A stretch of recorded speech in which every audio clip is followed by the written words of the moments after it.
అక్కడ తెలుగుదేశం పార్టీకి పార్లమెంటు అభ్యర్థి ఎవరో తెలియక అయోమయ పరిస్థితి నెలకొంది. ఎన్నికలు సమీపిస్తున్న వేళ పార్లమెంటు అభ్యర్థి ఎవరో తేల్చకపోవడంతో తెలుగుదేశం శ్రేణులకు ఇబ్బందికరంగా మారింది. ఇంతకీ టికెట్ వస్తుందోనన్న ఉత్కంఠ కూడా తెలుగుదేశం శ్రేణుల్లో నెలకొంది. ఇక టీడీపీ అధినేత చంద్రబాబు తాజాగా ఈ నెలలో 3 రోజుల పర్యటనలో అక్కడే బస చేసిన ఈ అంశాన్ని తేల్చలేదు. పొత్తుల వల్ల అభ్యర్థి తేలడం లేదా, లేకుంటే సమర్థుడైన అభ్యర్థి దొరకలేదా అనే చర్చ ప్రధాన రాజకీయ పార్టీలో నడుస్తుంది. ఆ పార్లమెంటు ఎక్కడో అనుకుంటున్నారా? అయితే ఒకసారి తూర్పుగోదావరి జిల్లా రాజమండ్రి వెళ్లాల్సిందే.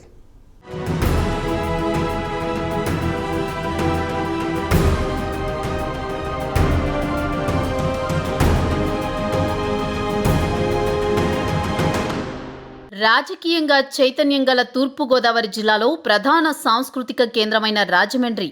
అయితే రాజమండ్రిలో తెలుగుదేశానికి పార్లమెంటు అభ్యర్థి ఎవరో తెలియని పరిస్థితి ఏర్పడింది. రాజకీయ సమీకరణాలు వేగంగా మారుతున్నా రాజమండ్రి పార్లమెంటు అభ్యర్థి విషయంలో తెలుగుదేశం మీనమేషాలు లెక్కిస్తోంది. అధికార వైసీపీ తరపున బీసీ సామాజిక వర్గానికి చెందిన సిట్టింగ్ ఎంపీ మార్గాని భరత్రామ్ తిరిగి పోటీ చేసేందుకు సన్నద్ధమయ్యారు. ఇప్పటికే ఆ దిశగా వైసీపీ అధిష్టానం భరత్కు క్లారిటీ ఇచ్చేసింది. అభివృద్ధి, పార్టీ కార్యక్రమాల నిర్వహణతో భరత్ ముందుకు దూసుకువెళుతున్న పరిస్థితులు కనిపిస్తున్నాయి.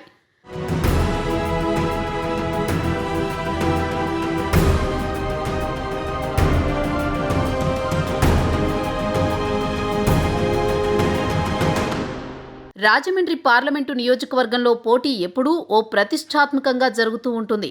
అలాగే ఈ ఎన్నికల్లోనూ అదే తీరులో ఎన్నికలు జరగనున్నాయి. తూర్పుగోదావరి జిల్లా సెంటిమెంట్గా తమ ఎన్నికల ప్రచారాలకు శ్రీకారం చుడుతున్న ప్రధాన ప్రతిపక్ష రాజకీయ పక్షాలు తెలుగుదేశం, జనసేన పార్టీలలో అభ్యర్థుల ఎంపిక కసరత్తు మాత్రం జటిలంగానే కనిపిస్తున్నాయి. అధికార పక్షం వైసీపీలో ఎంపీ అభ్యర్థిగా తిరిగి సిట్టింగ్ ఎంపీనే పోటీ చేస్తున్నట్టు క్లారిటీ వచ్చినా తెలుగుదేశంలో మాత్రం అభ్యర్థి ఎవరో ఇంకా తేలలేదు. మొన్నటి వరకు అభ్యర్థి ఎవరూ ముందుకు రాకపోయినా తాజాగా కొందరి పేర్లను టీడీపీ అధిష్టానం పరిశీలిస్తోంది. అయితే సందిట్లో సడేమియాగా తెలుగుదేశం రాష్ట్ర కార్యనిర్వాహక కార్యదర్శి, కృష్ణా జిల్లా వాసి, బ్రాహ్మణ సామాజిక వర్గానికి చెందిన శిష్లా లోహిత్ తానే ఎంపీ అభ్యర్థినంటూ రాజమండ్రిలో కలియ తిరగడం మొదలుపెట్టారు.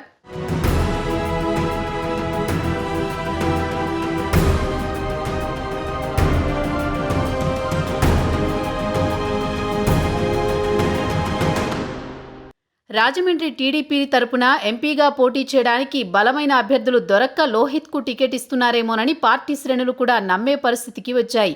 మే నెలలో జరిగిన మహానాడు సందర్భంగా నగరంలో భారీగా ఫ్లెక్సీలు కట్టిన లోహిత్ బాగానే ప్రచారం పొందారు. ఎవరి ఈ లోహిత్ అనే చర్చ కూడా ప్రతి నోటా వచ్చింది. అయితే మరో ముందడుగు వేసిన లోహిత్ ఈ నెల 3వ వారంలో రాజమండ్రిలో పార్లమెంటు స్థాయి తెలుగుదేశం పార్టీ కార్యాలయం ప్రారంభోత్సవానికి ఏర్పాట్లు చేసుకున్నారు. అయితే పార్టీలోని ముఖ్య నేతలకు తెలియకుండానే ఆఫీసు ప్రారంభించాలని భావించడంపై పార్టీ అధిష్టానం సీరియస్ అయింది. పార్టీకి సేవ చేయడానికి ఎంపీ, ఎమ్మెల్యే టికెట్లు మాత్రమే ఆశించవద్దని అధిష్టానం లోహిత్కు హితబోధ చేసినట్లు సమాచారం. అలాగే యువగలం పాదయాత్రలో ఉన్న లోకేష్ను కలిసి ఆశీస్సులు తీసుకోవాలని ప్రయత్నించిన లోహిత్కు అక్కడ చేదు అనుభవం ఎదురైనట్టు తెలిసింది. చంద్రబాబు, లోకేష్ ఆశీస్సులతోనే రాజమండ్రి ఎంపీ టికెట్ ఖరారు అయిందని చెప్పుకు తిరిగిన లోహిత్కు తాజా పరిణామాలు నోట్లో పచ్చి వెలక్కాయ పడ్డట్టయింది. దీంతో రాజమండ్రి పార్లమెంటు టీడీపీ కార్యాలయం ప్రారంభానికి తాత్కాలికంగా బ్రేక్ పడింది.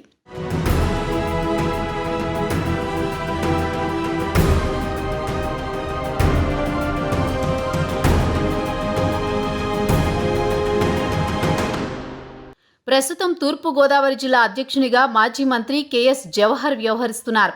అయితే జవహర్ కూడా తెలియకుండా రాజమండ్రిలో పార్టీ ఆఫీసు ప్రారంభించేందుకు లోహిత్ సిద్ధపడడాన్ని అగ్రనాయకులు తప్పుపట్టారు. జిల్లా కార్యాలయాన్ని రాజమండ్రిలో ప్రారంభించాలని ఇప్పటికే మాజీ మంత్రి జవహర్ను అధిష్టానం ఆదేశించింది. అయితే పార్టీ కేంద్ర కార్యాలయంలో క్రియాశీలక కార్యకర్తల సంక్షేమ విభాగం చైర్మన్గా వారి వెల్ఫేర్ను నిరంతరం పర్యవేక్షణ చేయాల్సిన లోహిత్ తన టికెట్ ప్రయత్నాలలో ఎక్కువ సమయం రాజమండ్రిలో గడుపుతున్నారు. టీడీపీ రాష్ట్ర కార్యనిర్వాహక కార్యదర్శి ఆదిరెడ్డి వాసు, గోపాలపురం ఇన్ఛార్జి మద్దిపాటి వెంకట్రాజు మద్దతుతో లోహిత్ నియోజకవర్గంలో గట్టిగా తిరిగే ప్రయత్నం చేస్తున్నారు.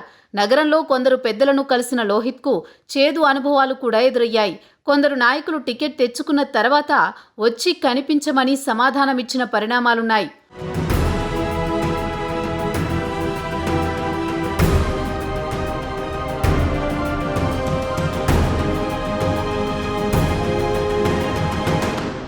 తెలుగుదేశం పార్టీ ఆవిర్భావం తర్వాత రాజమండ్రిలో ఇప్పటి వరకు ఉప ఎన్నికలతో సహా 10 సార్లు పార్లమెంటు ఎన్నికలు జరిగాయి. అయితే తెలుగుదేశం 3 పర్యాయాలే రాజమండ్రి పార్లమెంట్ను గెలుచుకుంది. అయితే తెలుగుదేశం రాజమండ్రి పార్లమెంటులో మొదటి నుంచి కమ్మ సామాజిక వర్గానికి చెందిన నాయకులకే టికెట్ ఇస్తూ వచ్చింది.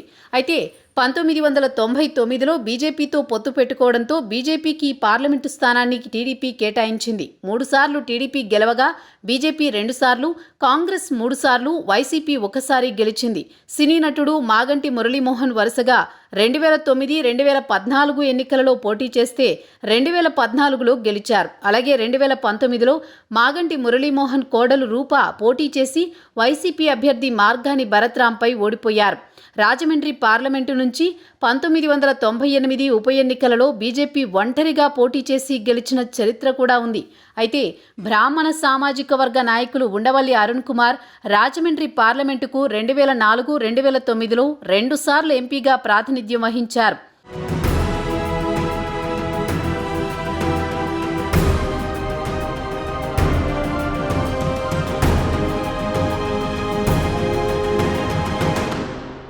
రాబోయే ఎన్నికలకు పొత్తులు, ఎత్తులు గురించే అధిష్టానం ఇప్పటికిప్పుడే అభ్యర్థులను ఖరారు చేయలేకపోతోందని తెలుగుదేశం శ్రేణులు భావిస్తున్నాయి.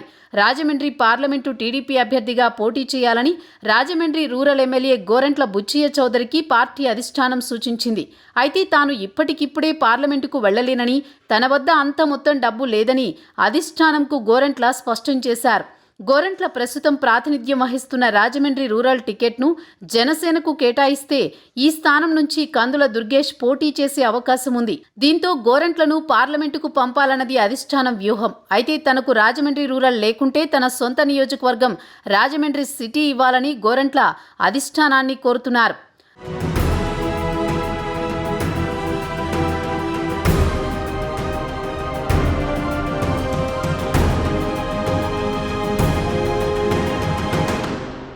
రాజమండ్రి పార్లమెంటు టీడీపీ అభ్యర్థిత్వాన్ని స్వర్గీయ మాజీ ఎమ్మెల్యే బొడ్డు భాస్కర్ రామారావు తనయుడు బొడ్డు వెంకటరమణ చౌదరికి ఇవ్వాలని టీడీపీ అధిష్టానం భావించింది.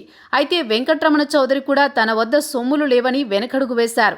అయితే తాజాగా రాజనగరం అసెంబ్లీ నియోజకవర్గానికి వెంకటరమణ చౌదరిని ఇన్ఛార్జిగా చంద్రబాబు నియమించారు. అవసరమైతే పార్లమెంటుకు వెళ్లాల్సి ఉంటుందని అధిష్టానం చెప్పినప్పటికీ తాను రాజానగరం నుంచి అసెంబ్లీకే పోటీ చేస్తానని వెంకటరమణ చౌదరి బహిరంగ ప్రకటన కూడా చేశారు. రాజానగరం నియోజకవర్గంలో పార్టీ బలోపేతానికి విస్తృత కార్యక్రమాలు చేసుకుపోతున్నారు. వెంకటరమణ చౌదరి 2014 ఎన్నికలలో వైసీపీ తరపున రాజమండ్రి పార్లమెంటుకి పోటీ చేసి టీడీపీ అభ్యర్థి మురళీమోహన్పై ఓటమి చెందారు. అప్పటి నుంచి కొన్నాళ్ల పాటు రాజకీయాలకు దూరంగా ఉన్న వెంకటరమణ చౌదరి కొన్నాళ్ల తర్వాత తెలుగుదేశం గూటికి తిరిగి చేరారు.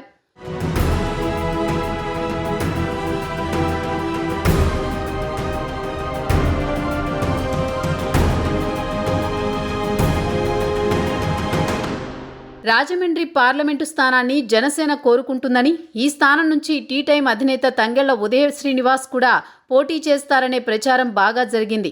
ఇందుకు అనుగుణంగానే రాజమండ్రిలో తంగెళ్ల ఉదయ శ్రీనివాస్ ఏర్పాటు చేసిన జనసేన పార్లమెంటు స్థాయి పార్టీ కార్యాలయాన్ని ఈ మధ్యనే పవన్ కళ్యాణ్ ప్రారంభించారు.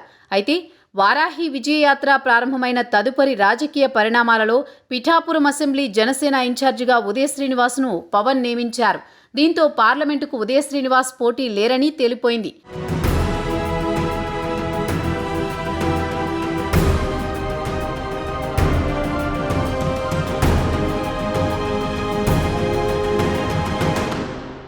రాజమండ్రి నుంచి నర్సాపురం ఎంపీ రఘురామకృష్ణంరాజు కూడా పోటీ చేస్తారనే ప్రచారం కొన్నాళ్లు సాగింది. పొత్తులుంటే జనసేన తెలుగుదేశం కలయికలో రాజమండ్రి పార్లమెంటును జనసేన కోరుకుంటుందో లేదో ఇంకా స్పష్టత పార్టీ శ్రేణుల్లో రాలేదు. పైగా బీజేపీ కూడా పొత్తులో ఉంటే రాజమండ్రి పార్లమెంటు స్థానం బీజేపీ కోరుతుందనే ప్రచారమైతే రాజకీయ వర్గాలలో కొనసాగుతోంది. ఒకవేళ బీజేపీతో పొత్తులో ఉంటే ఏపీ బీజేపీ అధ్యక్షురాలు దగ్గుబాటి పురంధరేశ్వరి రాజమండ్రి నుంచి పోటీ చేసే అవకాశాలున్నాయని అంటున్నారు. ఒకవేళ దగ్గుబాటి పురంధేశ్వరి విశాఖ నుంచి పోటీ చేస్తే బాలకృష్ణ అల్లుడు గీతం విద్యాసంస్థల అధినేత భరత్ రాజమండ్రి నుంచి పోటీ చేస్తారనే ప్రచారం తెలుగుదేశం శ్రేణుల్లో ఉంది.